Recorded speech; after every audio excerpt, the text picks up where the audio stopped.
Download this code from codegive.com, link in the description below. Sure.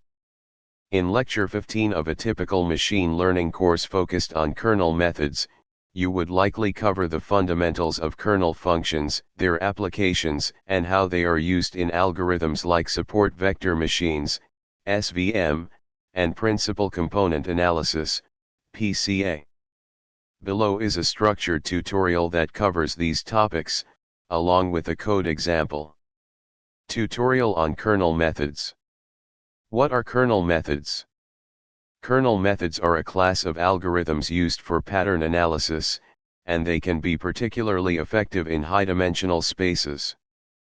The main concept behind kernel methods is to enable linear algorithms to operate in nonlinear spaces by implicitly mapping the input features into a higher dimensional feature space using a kernel function.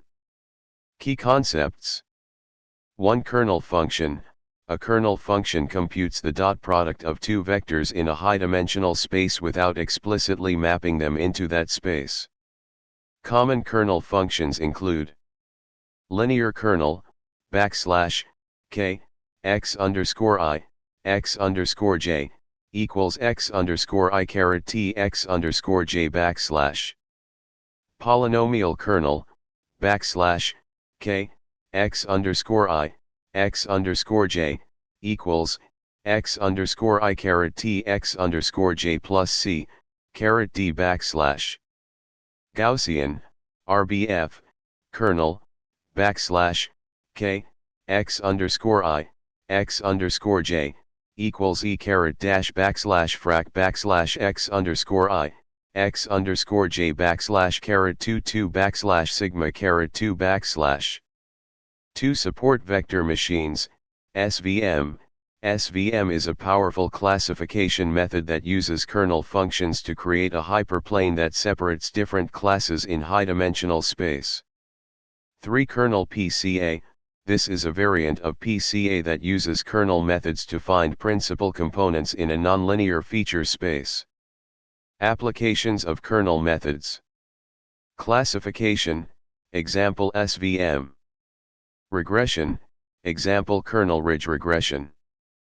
Clustering, example spectral clustering. Dimensionality reduction, example kernel PCA. Code example, support vector machine with kernel.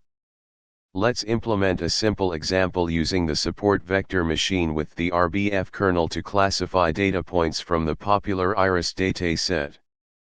Step-by-step implementation. 1. Install required libraries.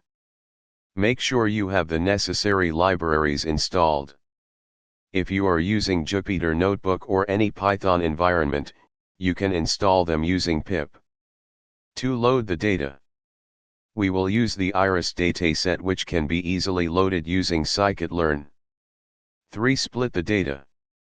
We will split the data into training and testing sets. 4. Train the SVM model using RBF kernel. 5. Make predictions. 6. Evaluate the model. 7. Visualize the decision boundary. Conclusion. In this tutorial, we covered the basics of kernel methods, focusing on support vector machines with an RBF kernel. We demonstrated how to implement an SVM classifier using the iris dataset and visualize the decision boundaries.